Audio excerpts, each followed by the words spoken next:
Hi guys, welcome back to Harrow's carnival.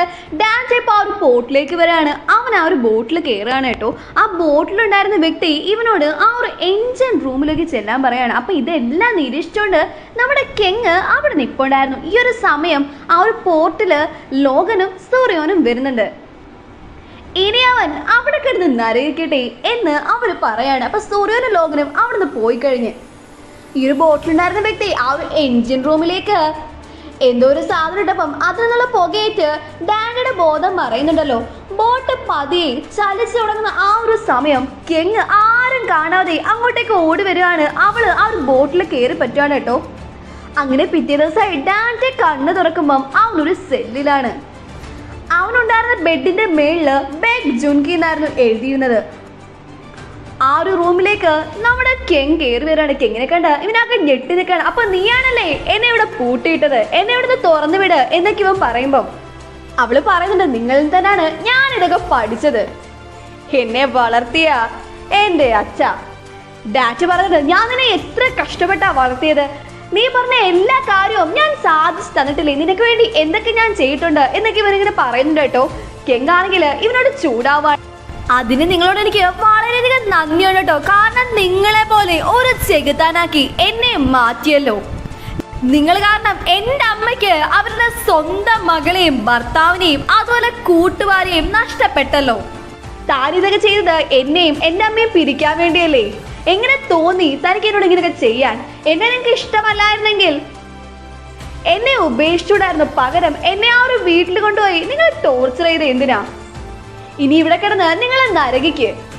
Danty ആണെങ്കിൽ ഇവളോട് അപേക്ഷിച്ചിട്ടുണ്ട്, മോളെ നിന്നെ എനിക്ക് ഒരുപാട് ഇഷ്ടമായിരുന്നു, ഞാൻ നിന്നോട് അങ്ങനെയൊക്കെ ചെയ്തത് നിന്റെ അമ്മയോടുള്ള പ്രതികാരം തീർക്കാൻ വേണ്ടിയാ. ഇനി ഞാൻ അങ്ങനെയൊന്നും ചെയ്യില്ല, എന്നെ ഇവിടെ തുറന്നു വിട് എന്ന് പറയുമ്പോൾ കെങ് പറയുന്നു, നിങ്ങളെ ഇവിടെ പൂട്ടിയിടുന്നത് ഞാനല്ല, ലോഗനാണ്. അപ്പൊ ലോഗൻ ജീവനോടൊന്ന് കേട്ട് ഡാൻറ്റി ആകെ ഷോക്കായിട്ട് കണ്ടപ്പോൾ കെങ് പറയുന്നു, അതേലോ ലോഗനും അതുപോലെ എൻ്റെ അമ്മയൊക്കെ വളരെ സേഫ് ആയിട്ട് തന്നെ ഉണ്ട്. നിങ്ങളിനി നിങ്ങൾ ചെയ്ത എല്ലാ തെറ്റിനുള്ള ശിക്ഷയായിട്ട് ഇവിടെ തന്നെ കിടന്ന് നരകിക്ക്. ഇവിടുന്ന് പുറത്തു പോയിട്ടും കാര്യമില്ല. കാരണം കൊറിയയിലും അതുപോലെ ഇപ്പൊ നിങ്ങളുള്ള ഈ ഒരു ജപ്പാനിലും നിങ്ങളൊരു കൊലപാതകയാണ്, നിങ്ങളെ പോലീസ് തെരഞ്ഞുകൊണ്ടിരിക്കുകയാണ് എന്ന് പറഞ്ഞുകൊണ്ട് കെങ് അവിടുന്ന് പോവാണ്. അപ്പൊ ഡാൻറ്റി ഇപ്പോൾ ഉള്ളത് ജപ്പാനിലെ ഒരു മെന്റൽ ഹോസ്പിറ്റലാണ്. ലോഗനും അതുപോലെ അവൻ്റെ ബ്രദറായിട്ടുള്ള അലക്സും എങ്ങനെ സംസാരിച്ചിരിക്കണം. അപ്പോൾ ഈ ഒരു അലക്സിനോടാണ് മിസ്റ്റർ ബേക്കിൻ്റെയും അതുപോലെ പിങ്കിൻ്റെ കാര്യങ്ങളൊക്കെ നോക്കാൻ വേണ്ടി ലോഗൻ പറഞ്ഞിരിക്കുന്നത്. ഇവർക്ക് രണ്ടുപേർക്കും കൂടി നമുക്ക് ഓരോ ചാൻസും കൂടെ കൊടുക്കാം. മിസ്റ്റർ ബേക്കിൻ്റെ ആ ഒരു ചൂത് കളിയോടുള്ള അഡിഷൻ മാറിയ അവൻ ശരിക്കും നല്ലൊരാളാണ്. ഒരുപാട് കഷ്ടങ്ങൾ അവൻ സഹിച്ചിട്ടുണ്ട്. ഇനിയും എന്തായാലും ആ ഒരു മെൻ്റൽ ഹോസ്പിറ്റലിലേക്ക് നമുക്ക് പറഞ്ഞു വിടണ്ട. ഈ ഒരു സമയമാണ് നമ്മുടെ പിങ്ക് അങ്ങോട്ടേക്ക് ഓടി വരുന്നത്. ലോഗൻ പ്ലീസ് ഇനിയും എന്നെ എൻ്റെ ഭർത്താവിൻ്റെ അടുത്തേക്ക് വിടല്ലേ, അങ്ങേര് കാരണമാണ് എനിക്ക് എൻ്റെ മകളെ നഷ്ടപ്പെട്ടതെന്നൊക്കെ ഇവളിങ്ങനെ പറയുന്ന സമയം ലോഗൻ പറയുന്നുണ്ട്, നിന്നെ അങ്ങോട്ടേക്കല്ല വിടാൻ പോന്നെ, നിന്നെ ഒരു സൈക്കാട്രിസ്റ്റിനെയാണ് ആദ്യം കാണിക്കുന്നത്, നിനക്ക് നല്ല ട്രീറ്റ്മെൻറ്റ് ആവശ്യമുണ്ട്. എൻഡോളുടെ അടുത്തേക്ക് നിനക്ക് പോകാൻ കഴിയില്ല, കാരണം നീ എൻഡോളുടെ അമ്മയല്ല. ഇനിയെങ്കിലും നീ സന്തോഷത്തോടെ ജീവിക്കുക. ലോഗന്റെ ആളുകൾ അവളെ അവിടുന്ന് കൊണ്ടുവന്നിട്ടോ. ലോഗനാണെങ്കിൽ ഈ ഒരു അലക്സിനോട് പറയുന്നുണ്ട്, ശരിക്കും പിങ്ക് ഒരു പാവാണ്.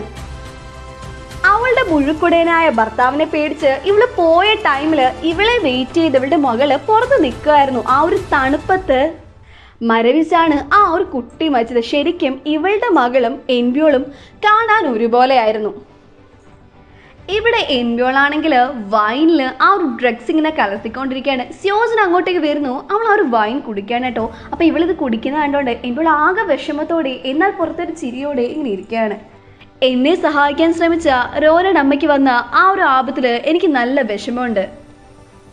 പക്ഷെ അമ്മ എല്ലാം മറന്നേ പറ്റൂ, എന്നാൽ മാത്രമേ നിങ്ങൾ സന്തോഷത്തോടെ.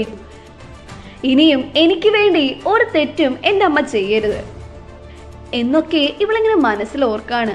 ഈ ഒരു സമയമാണ് കോളിംഗ് ബെല്ല് റിങ് ആവുന്നത്. അപ്പോൾ എൻബ്യോൾ പോയി നോക്കുമ്പോൾ ഇവർ ഒരുമിച്ചെടുത്ത ആ ഒരു ഫോട്ടോ കൊണ്ടുവന്നേക്കാണ്. അപ്പോൾ ഈ ഒരു ഫോട്ടോയിൽ നോക്കി സ്യൂജിൻ വളരെ സന്തോഷത്തിലേക്കാണ്. ഈ ഒരു സമയം എൻബ്യോൾ ഓർക്കുന്നുണ്ട്, ഒരു ദിവസം അമ്മ എന്നെയും മറന്നു. അപ്പോൾ ഈ ഒരു ഡ്രഗ്സ് മറവി ഉണ്ടാക്കുമല്ലോ, അതുകൊണ്ടാണ് എൻബ്യോള് അത് സ്യൂജിന് കൊടുത്തത്.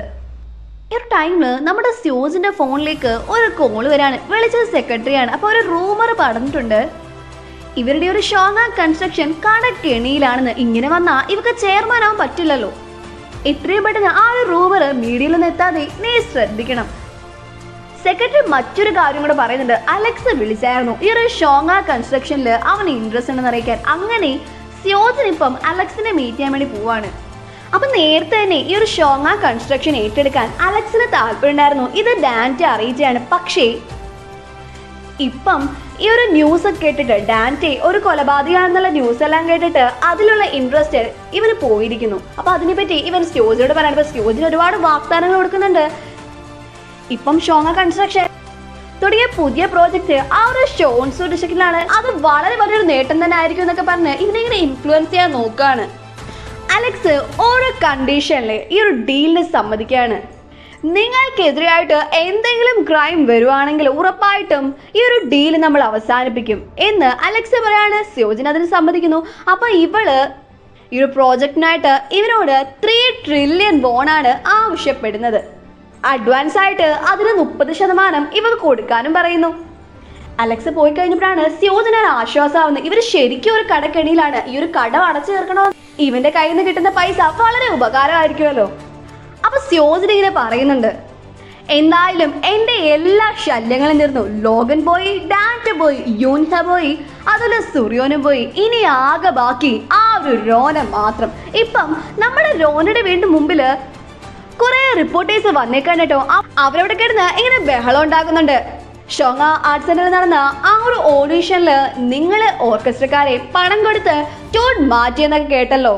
ചതിയിലൂടെയാണ് നിങ്ങൾ വിജയിച്ചതൊക്കെയാണല്ലോ ഞങ്ങൾക്ക് റിപ്പോർട്ട് കിട്ടിയത് എന്നൊക്കെ ഇവരിങ്ങനെ ചോദ്യങ്ങൾ ചെയ്തുകൊണ്ടിരിക്കണം. രോനയാണെങ്കിൽ ഒരു ഡോർ തുറക്കുന്നില്ല കേട്ടോ. ഈ ഒരു സമയം ബഹളം കേട്ട് നമ്മുടെ മിസ്സിസ് ക്യാങ്ങും അതുപോലെ ജെയിനിയും പുറത്തിറങ്ങുമ്പോൾ ഇവരെ കാണണം. അപ്പൊ മിസ്സിസ് ക്യാങ്ങിന്റെ കയ്യിൽ എന്തോ ഒരു സാധനം ഉണ്ടായിരുന്നു കേട്ടോ. ഇതാണെങ്കിൽ ഇവരുടെ ദേഹത്തേക്ക് എറിയുന്നുണ്ട്. ജെയിനി ഇവരുടെ ഫോട്ടോസ് ഒക്കെ എടുക്കുന്നുണ്ട് കേട്ടോ. മിസ്സിസ് ക്യാങ് ഇവരുടെ ആകെ ചൂടാവാണ്. നിങ്ങൾക്കെതിരെ പോലീസ് കേസ് കൊടുക്കുന്നൊക്കെ പറയാണ്. സെക്യൂരിറ്റികൾ വന്ന് ഈ റിപ്പോർട്ടേഴ്സിനെ ഇവിടുന്ന് പിടിച്ചു മാറ്റുന്നുണ്ട്. നടന്ന എല്ലാ കാര്യങ്ങളും മിസ്സിസ് ക്യാങ് വിളിച്ച് സുറിയോനോട് പറയുന്നുണ്ട്. അപ്പൊ ഇതെന്നെല്ലാം പിന്നില് സ്യോജനാന്ന് ഇവർക്ക് മനസ്സിലാവുന്നു. രോന ഇപ്പൊ വീട്ടിലില്ല കേട്ടോ. ഹൂനാണെങ്കിൽ രോനെ തിരക്കി വീട്ടിൽ പോയിട്ടുണ്ടെങ്കിലും അവൾ അവിടെ ഇല്ലെന്ന് മനസ്സിലാവുന്നു. അപ്പൊ രോന ഇപ്പം സ്യോജൻ വിളിച്ചനുസരിച്ച് അവളുടെ അടുത്തേക്ക് വന്നിരിക്കുകയാണ്. സ്യോജനാണെങ്കിൽ ഇവളോട് വിദേശത്തേക്ക് പോകുന്ന കാര്യം പറഞ്ഞോണ്ടിരിക്കുകയാണ്. നിനക്ക് ഇറ്റലിയിലോട്ടാണോ അതോ അമേരിക്കയിലോട്ടാണോ പോകേണ്ടത്? എന്തായാലും ആ ഒരു ഓഡീഷനിൽ നീ ജയിച്ചല്ലോ, അപ്പൊ പുറത്തുപോയി പഠിക്കുന്നതായിരിക്കുമല്ലോ നിനക്ക് നല്ലതെന്നൊക്കെ സ്യോജൻ ഇവളോട് പറയാണ്. എത്രയും പെട്ടെന്ന് രോനെ ഈ ഒരു കൊറിയയിൽ നിന്ന് മാറ്റി നിർത്തണം, അതാണ് സ്യോജന്റെ ആവശ്യം. അപ്പൊ രോന ഇത് തുറന്ന് പറയുന്നുണ്ട്. അതുപോലെ പറയുന്നുണ്ട്, എന്തായാലും ഇപ്പൊ ഞാൻ കൊറിയയിൽ നിന്ന് പോകുന്നില്ല, എനിക്കിവിടെ കുറച്ച് പണിയുണ്ട്. എൻ്റെ അമ്മ നിരപരാധിയാണെന്ന് എനിക്ക് തെളിയിക്കണം. ഇത് ഇവള് പറഞ്ഞു നിർത്തിയ സമയത്ത് തന്നെയാണ് അങ്ങോട്ടേക്ക് റിപ്പോർട്ടേഴ്സ് വരുന്നത് കേട്ടോ. രോന വിളിച്ചനുസരിച്ചാണ് ഈ ഒരു റിപ്പോർട്ടേഴ്സ് അങ്ങോട്ടേക്ക് വരുന്നത്. എൻ്റെ അമ്മയുടെ മരണം അത് സാധാരണ മരണമല്ല, അതൊരു കൊലപാതകമാണ്. എൻ്റെ കയ്യിലുള്ള ഈ ഒരു വീഡിയോയിൽ 3 പേരുണ്ട്. എൻ്റെ അമ്മ, അതുപോലെ ഡാൻറ്റെ, അതുപോലെ സ്യോജൻ എന്നിവള് പറയാണ്. ഇത് കേട്ട് സ്യോജൻ പറയുന്നുണ്ട്, അത് ആ ഒരു ഇൻസിഡന്റ് എന്ന സ്ഥലത്ത് ഞാൻ എത്തിയിട്ടുണ്ട്, പക്ഷേ അത് യൂൻഹെ മരിച്ചതിന് ശേഷമാണ്. രോന പറഞ്ഞല്ല, എൻ്റെ അമ്മ ജീവനോടുണ്ടായിരുന്ന ആ ഒരു സമയവും നിങ്ങൾ അവിടെ ഉണ്ടായിരുന്നു എന്ന് പറഞ്ഞ് ഇവളൊരു ഫുട്ടേജ് കാണിക്കാണ്. അതില് സ്യോജൻ എൻവോളിനെ ആ ഒരു കാറിൽ നിന്ന് രക്ഷിക്കുന്നതായിരുന്നു കേട്ടോ.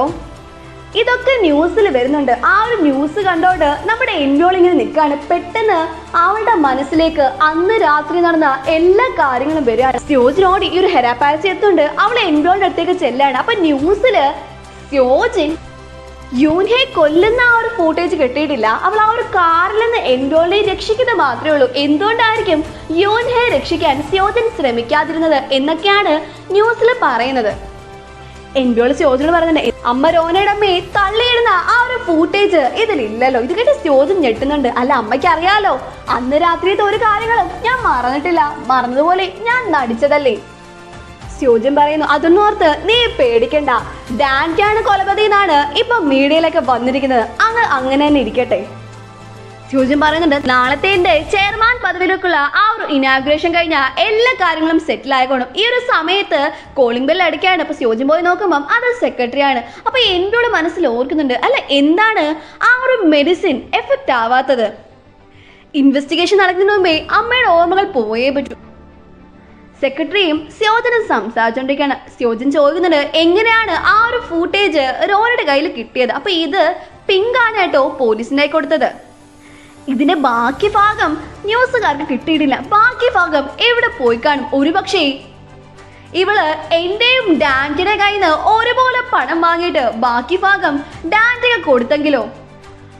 അങ്ങനെയാണെങ്കിൽ ഉറപ്പായിട്ടും അവൻ തിരിച്ചു വരും. ഇവിടെ ആ ഒരു വില്ലയില് ലോകനും ഹായ് ഇങ്ങനെ സംസാരിച്ചിരിക്കുകയാണ്. അപ്പൊ സ്യോജിന് ഇപ്പൊ വിശ്വസിച്ചിരിക്കുന്നത് നാളെ നടക്കാൻ പോകുന്ന ആ ഒരു ഇനാഗ്രേഷനിലൂടെ താൻ ചെയർമാനായ പിന്നെ ഈ ഒരു കേസൊക്കെ ഒതുക്കി തീർക്കാന്നാന്ന്. അവർക്ക് അറിയില്ലല്ലോ ലോകനും സൂര്യനും ഹായും ഒക്കെ ജീവനോടുണ്ടെന്ന്. ഹാ പറയുന്നുണ്ട് അവള് ചെയ്ത ഏറ്റവും വലിയ തെറ്റാണ് യൂൻഹെ കൊന്നത്. നാളെ അവള് എല്ലാ കാര്യങ്ങളും മനസ്സിലാക്കോളും. അങ്ങനെ പിറ്റേ ദിവസമായി ഇവിടെ ഹെരാ പാലസില് നമ്മുടെ സ്യോജൻ എന്തോ ഒരു സ്വപ്നം കണ്ട് ഞെട്ടി എണീക്കാനേട്ടോ. അപ്പൊ ഇന്നത്തെ ആ ഒരു ഇനാഗ്രേഷൻ സെറമണിക്ക് പോകാൻ വേണ്ടി അവളിങ്ങനെ ഒരുങ്ങിക്കൊണ്ടിരിക്കുകയാണ്. ഈ ഒരു സമയം സെക്രട്ടറി അങ്ങോട്ട് വന്നിട്ടുള്ളവരോട് പറയുന്നുണ്ട് ഇവർക്ക് അടയ്ക്കാനുള്ള ആ ഒരു കടവെല്ലാം ഇന്ന് അടച്ച് തീർത്തേ പറ്റൂ. സ്യോജൻ പറയുന്നുണ്ട് എന്തായാലും അലക്സിന്റെ കയ്യിൽ നിന്ന് നമുക്ക് ആ ഒരു അഡ്വാൻസ് മണി കിട്ടിയാ പിന്നെ നമ്മുടെ പ്രശ്നങ്ങളെല്ലാം തീരുമല്ലോ. ആ ഒരു സെറമണിക്ക് മുമ്പ് തന്നെ അലക്സുമായിട്ടുള്ള ആ ഒരു ഡീൽ ഒപ്പിടണം. അപ്പൊ എൻബിയോള് ക്ലാസ്സിന് പോകാൻ വേണ്ടി ഒരുങ്ങാണ്. അത് കഴിഞ്ഞ് ഈ ഒരു ഇനാഗ്രേഷൻ നടക്കുന്ന സ്ഥലത്തോട്ട് അവള് വന്നോളും. അപ്പൊ എൻബിയോന്റെ കൂടെ എപ്പോഴും ബോഡി ഗാർഡ്സ് ഉണ്ടാവണമെന്ന് സ്യോജൻ പറയുന്നുണ്ട്. ഡാൻറ്റി ഒരു പക്ഷേ അവളെ അപകടത്തിലാക്കാൻ ശ്രമിച്ചേക്കും. അപ്പൊ നമ്മുടെ എൻബിയോള് ഹെരാ പാലസിൽ നിന്ന് പോകുമ്പോൾ അവളുടെ കൂടെ ബോഡി ഗാർഡ്സ് വരുന്നുണ്ട് കേട്ടോ. അപ്പൊ അവള് ഇവരുടെ കയ്യിൽ നിന്ന് കീ വാങ്ങിച്ച് അവളുടെ കാറിൽ കയറുകയാണ്. ഗാർഡ്സും മറ്റൊരു കാറിൽ എങ്ങനെ സ്റ്റാർട്ട് ആക്കാൻ നോക്കുന്ന സമയം ഈ ഒരു കാർ സ്റ്റാർട്ട് ആവുന്നില്ല. കാറിന്റെ എല്ലാ ടയറുകളും പഞ്ചറാണ് കേട്ടോ. എൻബിയോളുണ്ടായിരുന്ന കാറിന്റെ ബാക്കില് ഹായ് ഇരിപ്പുണ്ടായിരുന്നു കേട്ടോ. ഇവനെ കണ്ട് ഇവള് ഞെട്ടുന്നുണ്ട്. മിണ്ടാതെ ഇരിക്കാൻ ഹായ് അവളോട് പറയുന്നുണ്ട്. അപ്പൊ നമ്മുടെ സ്യോജിൻ ഈ ഒരു അലക്സിന്റെ അടുത്തോട്ട് പോവാൻ നിൽക്കുന്ന ടൈമിലാണ് ഇവരുടെ ഫോണിലേക്ക് ഒരു കോള് വരുന്നത്. വിളിച്ചത് അലക്സ് ആയിരുന്നു കേട്ടോ. ഇവർ തമ്മിലുള്ള ആ ഒരു കോൺട്രാക്ട് ക്യാൻസൽ ആക്കാന്ന് ഇവൻ പറയാണ്. ഇവൻ പ്രത്യേകം പറഞ്ഞായിരുന്നല്ലോ ഒരു ക്രൈമിലും സ്യോജിൻ ഇൻവോൾവ് ആവരുതെന്ന്. ഇപ്പം ഇവനൊരു ന്യൂസ് കേട്ടു ഇവന്റെ ബ്രദർ ലോകനെ ഇത്രയും നാളും അടച്ചിട്ടിരുന്നത് ഈ ഒരു സ്യോജിനാന്നുള്ള കാര്യം. അപ്പൊ സ്യോജിൻ പറയുന്നുണ്ട് നിങ്ങൾ കേട്ടത് വെറും റൂമറാണ്, സൂര്യനാണ് അവനെ ലോക്കാക്കി വെച്ചിരുന്നത്. അലക്സ് പറയുന്നു ഇത് സത്യമാണോ കള്ളാണോ തെളിയുന്നത് വരെ ഈ ഒരു കോൺട്രാക്ട് ഞാൻ ഹോൾഡിൽ വെക്കാണ് എന്ന് പറഞ്ഞ് ഇവൻ കട്ട് ചെയ്യാണ് കേട്ടോ. അപ്പൊ സ്യോജനാകെ പെട്ടിരിക്കുകയാണ്. ഒരു പണം കിട്ടിയില്ലെങ്കിൽ ആ ഒരു കടമൊന്നും അവൾക്ക് അടച്ചു തീർക്കാൻ പറ്റിയില്ല. ഇവക്ക് ചെയർമാൻ ആവാനും പറ്റില്ല.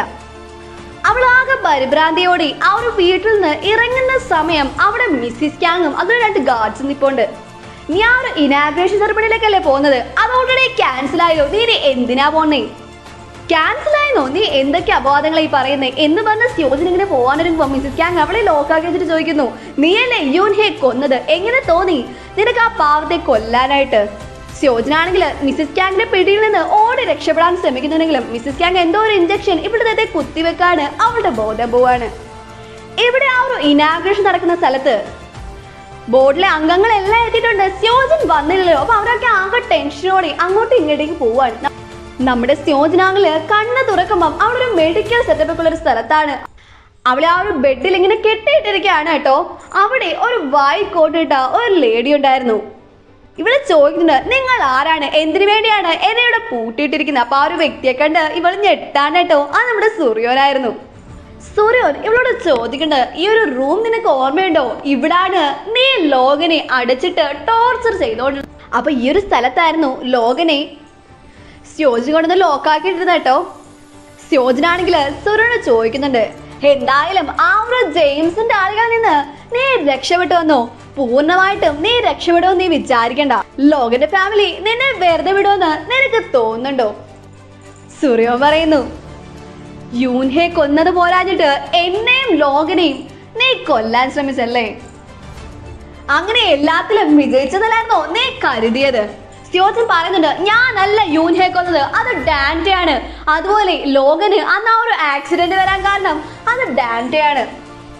സുരനാണെങ്കിൽ അവിടെ ആ ഒരു വീഡിയോ പ്ലേ ചെയ്യാണ്. സ്യോജിൻ യൂൻഹയുടെ കാറ് തെള്ളിയിടുന്നതായിരുന്നു ആ ഒരു വീഡിയോ. സ്യോജനാണെങ്കിൽ ഇത് കണ്ടിട്ട് അലറി വിളിക്കുന്നുണ്ട് അല്ല ഞാനല്ല, ഇതൊക്കെ എഡിറ്റഡ് ആണ്, ആരോ വ്യാജമായിട്ട് ഉണ്ടാക്കിയെടുത്തത്, ഞാനല്ല അവളെ കൊന്നത്. സുരജ് ചോദിക്കുന്നു നിനക്ക് എങ്ങനെ തോന്നി നിന്റെ മകളെ രക്ഷിക്കാൻ ശ്രമിച്ച യൂൻഹയെ കൊല്ലാൻ വേണ്ടി? അപ്പോഴും സ്യോജൻ പറയുന്നുണ്ട് എനിക്കറിയില്ല നീ ചുമ്മാ എന്നെ കുറിച്ച് കള്ള ആരോപണങ്ങൾ ഉണ്ടാക്കാണ് എന്നൊക്കെ ഇവളിങ്ങനെ അലറി വിളിക്കുമ്പോ സൂര്യൻ പറയുന്നു, എന്തായാലും നീ ഇത് സമ്മതിച്ചില്ല എന്ന് എനിക്ക് നന്നായി അറിയാം. നിനക്ക് വേണ്ടി എല്ലാ ശിക്ഷയും നിന്റെ മകൾ അനുഭവിച്ചോളും. സ്യോജൻ പറയുന്നത്, എന്റെ മോൾ എൻബിയോളിനെ ഒന്നും ചെയ്യല്ലേ പ്ലീസ് എന്നൊക്കെ പറയുമ്പം, നിനക്ക് അത്രയധികം നിന്റെ മകളോട് സ്നേഹം ഉണ്ടായിരുന്നു, പിന്നെ നിനക്ക് എങ്ങനെ യൂനിയോട് ഇതൊക്കെ ചെയ്യാൻ തോന്നി? നിനക്ക് എല്ലാം നഷ്ടപ്പെടുവാൻ. നിന്റെ പണം, ഷോങ്ങ ആർട്ട് സെന്റർ, ഷോങ്ങ ഫൗണ്ടേഷൻ, ഷോങ്ങ ഗ്രൂപ്പ്, അതുപോലെ നീ ഈ ലോകത്ത് ഏറ്റവും കൂടുതൽ സ്നേഹിക്കുന്ന നിന്റെ മകൾ എൻബിയോളും. എന്തായാലും നുണകൾ മാത്രം പറയാൻ ഉപയോഗിക്കുന്ന നിന്റെ ഒരു ശബ്ദവും ഞാൻ ഇല്ലാതാക്കാൻ പോവാണ് എന്ന് പറഞ്ഞുകൊണ്ട് സൂര്യോൻ ഒരു ഇഞ്ചക്ഷൻ ഇവളുടെ ദേഹത്തെ കുത്തിവെക്കുന്നുണ്ട്. സ്യോജനാണെങ്കിൽ ഇങ്ങനെ പെടയാണ്, അവളിങ്ങനെ പെടഞ്ഞ് താഴേക്ക് വീഴുന്ന ടൈമില് എന്തോ ഗ്ലാസുകൾ ഇവിടെ കാലിൽ കൊണ്ട് കയറുന്നുണ്ട് കേട്ടോ. ഇത് കണ്ട് സൂര്യൻ ഒന്ന് ഷോക്ക് ആവുന്നുണ്ടെങ്കിലും അവള് സ്യോജനോട് ചോദിക്കണം, എന്താ വേദനിക്കുന്നുണ്ടോ? നീ അറിയണം, നീ ചെയ്തതിലൂടെ മറ്റുള്ളവരും എത്രയൊക്കെ വേദന അനുഭവിച്ചിട്ടുണ്ടെന്ന്. ഇവിടെ നമ്മുടെ ലീഡർ വൈഫാണെങ്കിൽ ഇപ്പോൾ ഉള്ളത് ജപ്പാനിലാണ് കേട്ടോ. അവളാണെങ്കിൽ ഒരു സ്വിമ്മിംഗ് പൂളിന്റെ അടുത്ത് ഇങ്ങനെ നിൽക്കുകയാണ്. കുറെ ചെക്കന്മാരൊക്കെ വായി നോക്കി ഇങ്ങനെ ഇരിക്കുകയാണ്. ഈ സമയം മിൻഹൻ അങ്ങോട്ട് വരുന്നുണ്ട്. നമ്മൾ എപ്പോഴാ തിരിച്ച് കൊറിയയിലേക്ക് പോന്നി? അമ്മയ്ക്ക് അച്ഛന്റെ കാര്യം എടുത്ത് ടെൻഷൻ ഇല്ലേ? അച്ഛനിപ്പോ എവിടെയാണെന്ന് വല്ല പിടിയുണ്ടോ?